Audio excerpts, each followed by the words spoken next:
is Rudra sir here. Today I shall be discussing one of your ICSE poems. The name of the poem, as you can see, is Abou Ben Adhem by LEIGH. So that's the poem that we are going to do today. And before I go into the poem, the line-by-line text, I shall be giving a brief background of it, a brief backdrop for you to understand. First of all, the poem Abou Ben Adhem is a beautiful poem. It's about the love of humanity. As you can see, it's one of the themes. It's a parable in verse. So parable means a poem that gives you a moralistic kind of a teaching where a certain message is conveyed. The message is love for humanity. So it's a beautiful poem on the love for humanity. It was first published in 1834 in this collection, The Amulet. It's here that it was published at first in 1834 in this collection. This poem was included. It relates to faith with love and tells us how we can become God's beloved people.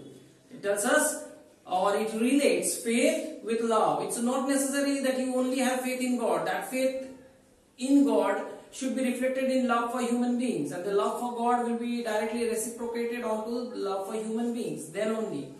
And how we can become God's beloved people, that is, how can we become dear and very chosen one, very close to ones of God. That way, that path is told here. The poem tells us how to care for the community and care for the world. Very necessary in today's world, where there are many people who are poor, destitute, they are unable to have proper food, clothing and lodging also. To help them out in whatever way you can. When we display unselfish love, we can live a blessed life in this world as well as the afterlife. So when we display unselfish love, when we are unselfish, when we share and care for all those who do not have, the have-nots of society, when we help them, when we share whatever we have and as little as we have with them, that's how we are able to help those people in distress. And that's how, when you show this unselfish love, you will have a kind of mental satisfaction, you will have a kind of mental peace, and not only in this life, afterlife as well. That's what is said. Now, LEIGH, as you know, the writer, he was a pioneer in terms of the romantic movement which took place in England. There were many other such poets. You have poets like William Wordsworth, who was one of them, poet priest of nature, William Wordsworth. Then you have P.B. Shelley, you have Keats, John Keats, and many others. They were pioneers of the romantic movement, so he was also one of them. Okay.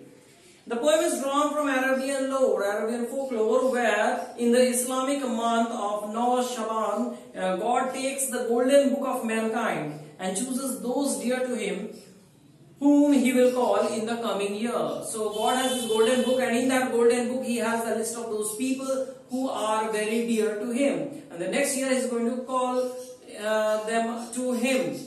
Okay, so this is what the Islamic kind of philosophy or the religious reference has. Thus the poem is about a blessed death. That means the phrase, the people whom God loved die young. That is what is said here. That is, people who are loved very dearly by God, they die early. God takes them to him. So this is the reference here. So this is indirectly a reference to blessed death. That's people whom God loves, he calls them to him very soon. It was a fitting tribute then that the verse, within inverted commas it is written, write me as one who loves his fellow men, came to be used as Hunt's epitaph. In Hunt's epitaph, that is the tombstone, on top of his tomb, the tombstone, what was written as the epitaph? Write me as one who loves his fellow man, which is the theme of this particular poem. That is what is reflected in his tombstone as well. So he believed greatly in this particular theory, in this caring for humanity, love for mankind and all, which is why on his tombstone that epitaph is written, write me as one who loves his fellow man. So that is written. Now, another reference is, LEIGH writes, the poem is based on a story in a French book, Bibliothèque Orientale, by Barthélemy de Havelotte de Molenville, 1625-1695. That's the time period of this particular writer who wrote this particular French book. LEIGH wrote this poem when he was still at school. Around about 12 years old, he showed great promise and was regarded to be a poetic genius at that time. So while at school, he wrote this kind of poem. As the story goes, Abou Ben Adhem was a Muslim mystic or Sufi in Persia, who was revered as a saint after his death in circa AD 777. That is after his death. After his death in 777, he was revered, or he was praised, he was appreciated, and he was loved and respected and worshipped as a saint. He is referred to in history and religious books as Ibrahim ibn or bin Adhem. He was the king of Balkh, later became a Sufi saint. So Balkh, he was the king of Balkh, and later on he became a Sufi saint. Once out hunting, he heard a voice call him 3 times. What did the voice say 3 times? If he was born for this, the voice asked him, are you born for this? 3 times the voice asked him, that are you born to live like this? Hunting animals, ruling over a kingdom, being the king, are you meant for this? This changed his mind totally, and he gave everything up and went towards Mecca. He gave everything up, he went towards Mecca. Tabaqat al-Shafiqa contains Ibrahim's description of the moment of his conversion to a new lifestyle, somewhat like Saint Francis of Assisi. So Tabaqat al-Sufiya, it contains the description of Ibrahim's moment of conversion to a new lifestyle, the Sufi lifestyle, the lifestyle where he gave up all these riches, somewhat like your Gautam Buddha. Okay, so he gave up all that lifestyle and started living like Saint Francis of Assisi also did the same. He was a similar poet. So this is a little bit about the background and who this character Abou Ben Adhem is and all that. Now, the poem is written theme if you want. The poem is written as a religious concept that God loves those who love his fellow beings or their fellow beings. So that is what is written here. You can see there's a lot of things written here. Love for humanity, they love thy neighbor as thyself, which is the God's, which is the written in the Bible also. Okay, God loves those who love their fellow beings. So that is the theme. The poem spreads the message about the power of love, faith and prayer. Blessings of God are achievable by philanthropy. Philanthropy means by giving, generosity. You can get God's blessing by generosity. That's what is said in this poem. No one can stop you from doing good. If you are doing evil, there's a possibility that people might stop you. But if you are giving something to the beggar, if you are trying to help the poor and the distressed, no one is going to stop you. They will appreciate you. Not only here, people will appreciate you, but there, God will definitely appreciate your good deeds. Next, structurally, the poem contains 2 stanzas of 11 lines each with some archaic terms. Now, what are archaic terms? Very old English words like nay, thy, thee, thine. All these old English words are used. The poet has used rhymed couplet to communicate the idea of love, peace and happiness. So, rhymed couplet, couplet means 2 lines. But they are rhymed together with one another like Jack and Jill went up the hill. So, it rhymes. Similarly, 2 lines, couplet, they rhyme. He's used these. Why? To convey the idea of love, peace and happiness. There is no complex structure in this poem, that is why. It's a very simplistic kind of poem. So it's a parable in verse, which is a short story, spiritual or moral lesson as I told in the beginning. Next, moving on. In masculine rhymes, only the final syllable of one line rhymes with the final syllable of another. In feminine rhymes, the final 2 syllables of a line rhyme with the final 2 syllables. Here the poet uses masculine rhyme. So a masculine rhyme, what happens? Final syllable of one line rhymes with the final syllable of the other. That is room, bloom, increase, peace, like this. They rhyme. So here the lines that the poet uses are masculine, they rhyme like that. Next is the book of gold, as you will see in the poem, symbolizes the richness a man encounters when he loves the Lord. A richness of spirit that transcends this life. That's not only of this world. It's not actually a book made of gold in that sense, like the book has value and all that. How much gold it has, 10 grams, 20 grams, not like that. Not in terms of the value of wealth, but in terms of the richness of spirit which transcends this life. So these are some basic points which are there. Then you have the simile, like you have used rich lily in bloom, which conveys the flowering of humanity that takes place the flower in bloom, which takes place, lily in bloom, which conveys that the flourishing of humanity, which becomes a symbol. So there are a lot of other things. I will do that when I come into the text, going line by line into it and explaining to you.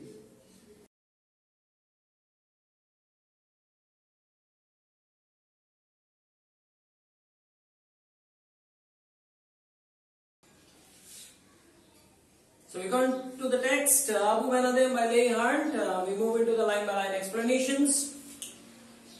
So, Abou Ben Adhem, may his tribe increase, awoke one night from a deep dream of peace. Now, these first two lines are an example of enjambment. What is enjambment? If you want, you can write it down. A thought in verse. It's a thought in verse that does not come to an end at the end of the line. A thought does not come to an end at the end of the poetic line, but continues on to the next line. Here you see Abou Ben Adhem, then bracket there is may his tribe increase, and the idea continues. I woke one night from a deep dream of peace. So that is enjambment. That is the figure of speech used in the first two lines. Okay. Now let me explain what is said. Why is it written may his tribe increase? What is the meaning of tribe? The tribe means class. The tribe means people like him. The tribe means such rare and good quality people.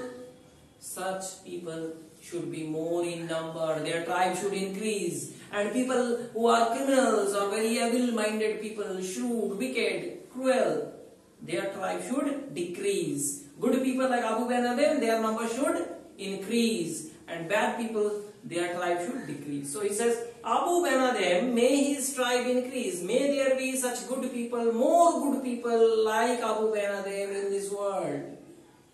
I awoke one night from a deep dream of peace. Now, deep dream of peace, deep dream is an example of alliteration. D and D, they are repeated. Alliteration. Why? That alphabet D is repeated. Deep dream of peace. Now, another figure of speech is assonance. Now, what is assonance? Assonance is the repetition of a similar vowel sound. Similar vowel sound that is repeated. Now, what is the similar vowel sound? Say deep, E, D, E. Dream, E, dream. That E particular part, that particular E is repeated. Understood? So that E is repeated. E is the vowel. So that vowel sound E is repeated constantly in these two words. So that is why it is assonance. And also the word, the alphabet D is repeated twice. So it becomes alliteration. So, deep dream of peace. Deep dream of peace, what is it a reflection of? A reflection of a person who is calm and quiet at heart, who has no guilty consciousness. Okay, someone who has cheated, someone who has committed a crime, he cannot have a deep dream of peace. Why? He is constantly disturbed, he is constantly agitated, he is constantly thinking, oh, I have done this wrong, I have done that wrong. So he won't be at peace. But here, Abou Ben Adhem is a peaceful character, he has done no wrong, so he is sleeping soundly, like you say, sound sleep. So he is sleeping soundly, like a child. And saw within the moonlight in his room. The moonlight was coming in through the window. So he saw within the moonlight of his room, making it rich. Again, making it rich, it and rich, it rich, I, assonance, figure of speech. And like a lily in bloom. Now, first of all, there are many figures of speech here. Number one is, I told, it and rich, they are assonance. Why? The vowel sound is the same, I and I-E. Okay.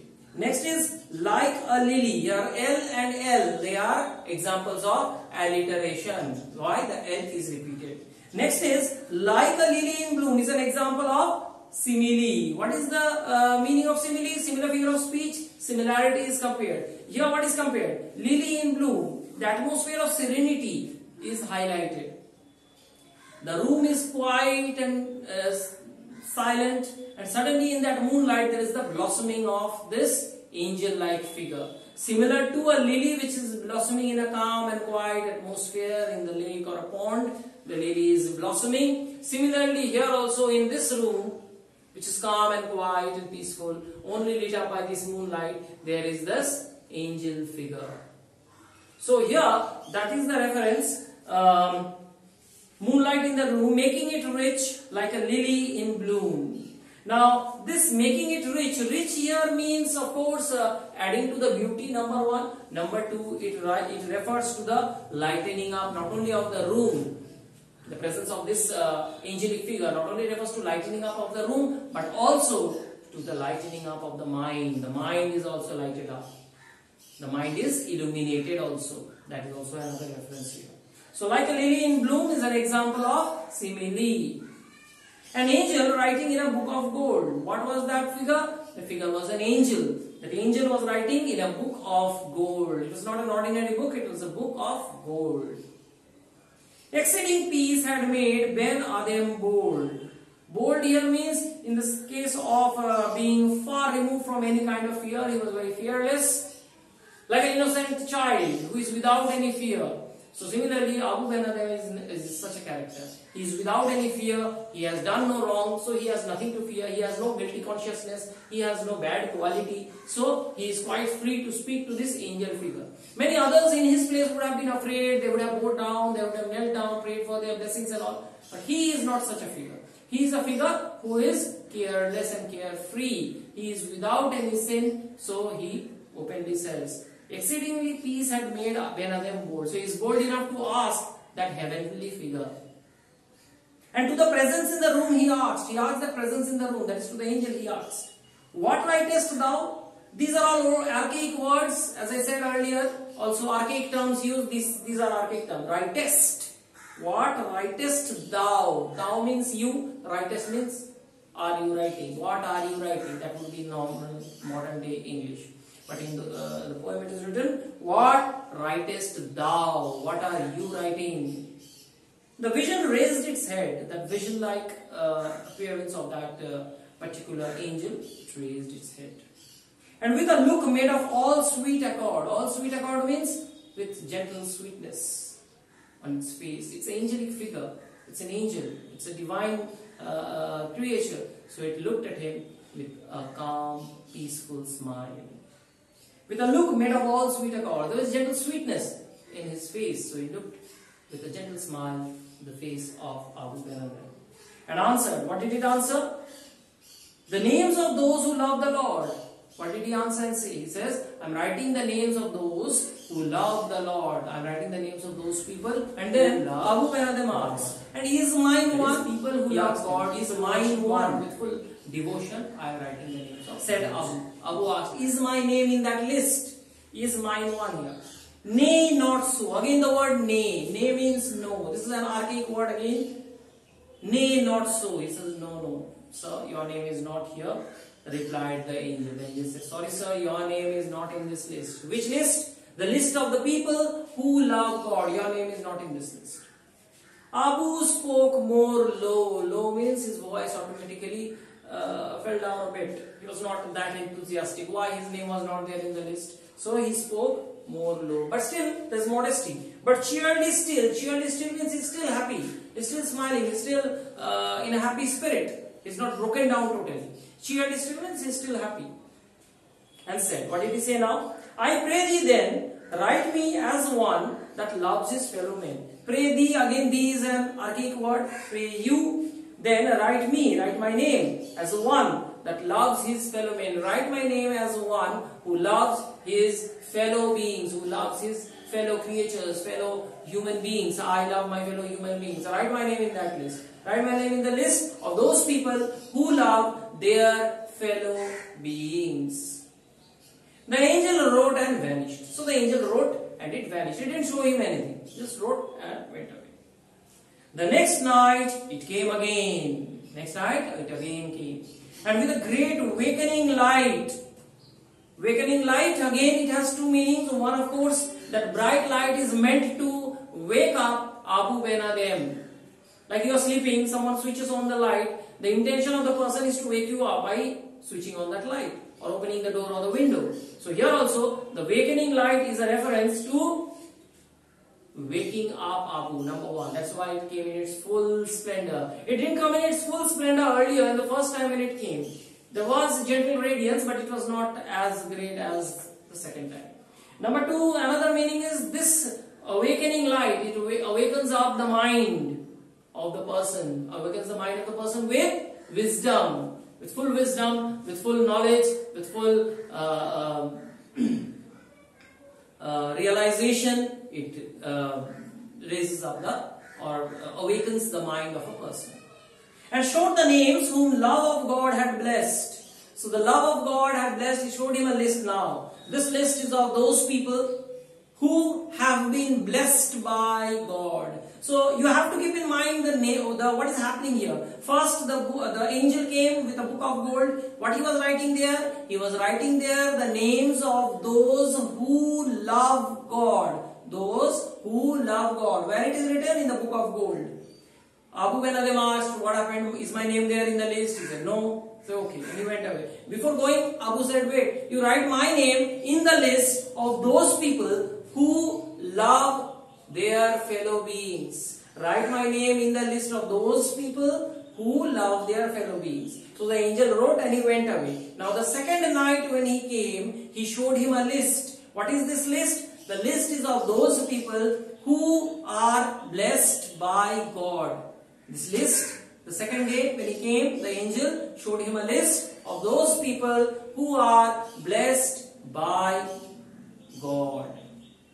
Okay, so names of those whom love of God had blessed. Again, B-L-E-S-T. If you see, it is an old English word, it's an archaic word that is used here. So, love of God had blessed. And lo, lo means behold. What is surprising?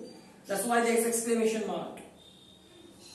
Ben Adhem's name led all the rest. Ben Adhem's name led all the rest. All the sentence is filled with assonance. The word E is repeated constantly. Ben Adhem's name led rest. All this as E. Anyway, so Ben Adhem's name led all the rest means Ben Adhem's name was number one on the list. Led the list means he's like the leader. He is number one.